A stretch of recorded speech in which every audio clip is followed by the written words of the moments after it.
Something else you've heard me talking about a great deal is the evidence suggesting a worldwide mud flood that happened as recently as 150 to 200 years ago. As I've mentioned before, there's a Russian channel run by a man called Philip Druzinin who is covering this quite extensively, and I do recommend you go and look at the research that he's done on this because it is quite compelling.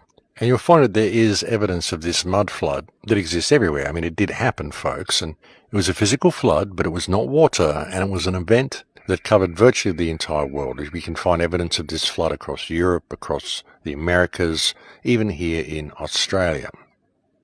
And evidence of this flood appears as buildings that have a sub-level, a level below ground, and also as many of the buildings that look like they were carved into rock faces, look like they were carved into cliffs. There's a very real possibility that they weren't carved into the cliffs, but simply the cliffs flowed over them, or perhaps the cliffs even became molten around them. But however it happened and however it manifested, suffice to say there is a good deal of evidence to indicate that the mud flood is a very, very genuine event, and it's very likely that it occurred in the mid to late 1840s. And there's a lot of people who've been putting a lot of research into this, and a lot of information is being uncovered about what has truly happened in the past. And our history appears to be very, very different to what the mainstream has taught us, to what we've learned in academic institutions, what we learned in schools. In fact, none of what we are taught in schools of what our history is backed up by physical evidence. All the physical evidence says something quite different. And there may be some people that would debate that. They'd say, well, no, we've got a lot of physical evidence to support the official timeline. But really, when you look at the physical evidence, you can construct any story you want to make it sort of fit with the evidence. But you have to leave a great deal of it out, which is why there's so many great mysteries and anomalous objects and all the names they think up for all the things they can't explain. And ultimately, folks, if there's one artifact that is out of place, then the official version is wrong. And there are literally hundreds of artifacts that are out of place, if the official version is to be believed at all. And again, these are all sort of listed as anomalous objects and great mysteries and all shrouded in secrecy and presented as something that we just don't know how they did it. But really, if you can face the very real possibility that they don't fit because the timeline and the history that we're given is completely wrong, then you begin to see a little bit of the bigger picture. And it is wrong, folks. Our history is wrong. I have no qualms in saying that. It's completely wrong. Most of it has been completely fabricated, and I would suggest that it's been done absolutely deliberately for a very specific reason. The question is, how did they do it? How did they erase history so effectively? And what really happened? Well, what evidence suggests really happened is, as I said, this mud flood. There was a flood that's gone across the entire world. And the mud flood, because it is mud, it's not water, it appears to have come from the land itself. The question is, how did that occur? Was it a natural occurrence, or was it simply done by somebody or something? And the other question is, of course, why can no one remember this? How has it been so effectively expunged from human memory and expunged from our history? Well, as I've said before, how long would it take to change history and hide history? And effectively it would take 3 generations, but you could actually do it in one. If you were to remove the older people, well, most of the older people anyway, a high percentage of the population, just wipe them out and simply replace them with children.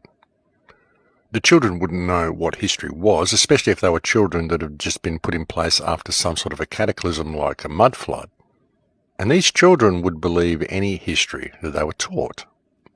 I mean, they wouldn't even have an interest in history to begin with. You'd put them in place, set them to work, and they'd be too caught up in the rigors of everyday survival to ever even question where they come from or what they're doing there. I mean, for a child, it would just be the way things are. They would gradually grow up over generations, and you would just teach these new generations this new history. And when you look at the stories of old, the stories of the chimney sweeps and how so many children were working back in the old days, and we just thought it was terrible that there was child labour and that's the way they did it. But why was there so many children working? Why weren't the adults there to do the jobs that the children were doing? There's been a lot of photos that have been surfacing lately, a lot of old pictures, and you can go and find them yourself. If you look at any historical photos from around circa 1850, look at St. Petersburg, look at some of the major cities in the United States, major cities in England, major cities right across Europe around circa 1850, and you'll find very, very few people in the photographs. You see these big cities, but there's just no people around. Why is that? And another thing you can find, something that I found on a channel the other day, which is another channel that I've just found, which I really do recommend people go and look at. It's a channel called Conspiracies Are Us, and it's a very small channel. He's only got about 2,700 subscribers or something, and I cannot imagine why, because he's doing some very, very good dot connecting, and he does deserve more views. But what I saw on this channel was a video that he'd done. If you're watching this on YouTube, I'll put a link below in the description. And it's about 21 minutes long, but it was a video discussing foundlings and orphan trains in the late 1800s. And a foundling is a child which is abandoned and is found and cared for by someone else, or perhaps taken on to an orphanage or even an asylum, because there were many places that were set up and they were called asylums, and these were simply for people to care for children and for unmarried mothers to go and have their babies as well. And any woman who had a child out of wedlock circa 1850 was required by law to hand their baby over to a foundling home. And around circa 1860 to 1880, there were literally thousands, tens of thousands of foundlings which were being dropped off at orphanages all across the world. Right across Europe, right across Russia, right across America, even here in Australia, New Zealand and Africa. It was about 200,000 children per annum were shipped from east to west across the United States.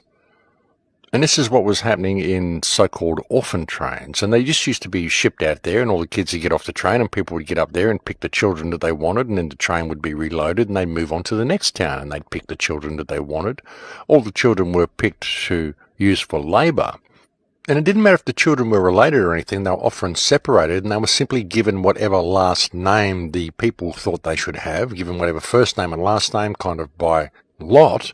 So there's no way of tracing the genealogy of these kids. Like if a brother got separated from a sister, or siblings got separated at all, if they went to another town, they were given another name, and then they grew up and there would be no way they would be able to locate their siblings. So all of them were just completely thrown into a new life. And this was happening all around the world, and there were major enterprises in place set up to manage these children, to care for these children, to ship them all around the place. There's reports of certain cities in Italy, for example, that had up to 1,200 foundling homes in the cities just to accept the influx of foundlings that were coming into the areas. The question is, why? Where were all these children coming from? There's one place, or two places, I think, had 45,000 children delivered to them in 1 year. There's reports of, like I said, 200,000 per annum being shipped across the United States. There's reports of around about 100,000 per annum being shipped out of England to Australia, New Zealand and Africa. There's reports of children being shipped into major cities in Russia and then being sent out to rural areas, which is very strange, because if the children were being found in rural areas and then being brought back to major cities in Russia, why were they then shipping them back out to rural areas? And the question is, if these cities are empty and there was very, very few people around, which is very much what is indicated by the photographs that you see, then where were all these children coming from? And again, there's every indication that all of these children were put to work. I mean, that's what is there in the documentation. All of these kids that were shipped everywhere all around the world were all put to work. So again, the question is, where were the adults? Why weren't the adults doing the work? And why exactly would so much labour be needed? In a normal society, in a normal world, if things have gone along the timeline that we're told, and there's just families going out and colonising new areas, the settlers going out building their log cabins and having children, why would you need this huge influx of child labour to be sent so many places around the world? It's a very interesting question, ladies and gentlemen, and the question also must be asked, were the children brought into these countries and into these places as labour for the clean-up operation after the mud flood? Because there's a great deal of evidence to suggest this is what actually happened. And many of the stories about colonisation and all of this sort of stuff are very likely cover stories to hide the fact that these children were being shipped all around the world, and the stories of the foundlings even of these foundling homes and these vast orphanages and all these things they needed, this is very likely a cover story as well, to explain the presence of all of these children. The question is, where were the children coming from? And really, when you look at this, folks, the figures are astronomical. They really are. And as I said, I'll put the link below. If you're watching this on YouTube, I'll put a link below to the video discussing the foundlings and the orphan trains. And if you're not watching this on YouTube, you can simply go to my website, thecrowhouse.com, and you'll find that the video is currently embedded on my homepage and will stay there for a couple of weeks. But I think it's extremely interesting, the volume of children that were being shipped around the world and the evidence that exists all around the world to indicate that there was a civilization prior to this one not too long ago, and this current civilization simply moved in and took over the real estate. And when I say real estate, what I mean is not just the real estate, but also many of the buildings. And as I've said before, folks, really when you look at our cities, there's no way these cities were built by us. Some of the architecture is just too old. Some of the architecture is just too complicated by our standards. How do we ever do any of this stuff? I mean, we certainly can't do it today. And some of the architecture here in Australia, it's not possible for the settlers to have built this. They simply wouldn't have had the machinery to be able to quarry the stones to build these huge government buildings, which are very old buildings. We've got buildings here that have been here since the late 1700s, and yet this country is supposed to have been colonised in 1770.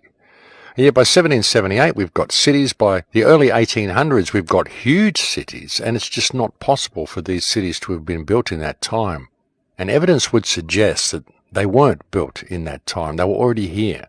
We just simply cleaned them up and moved in and took over the real estate.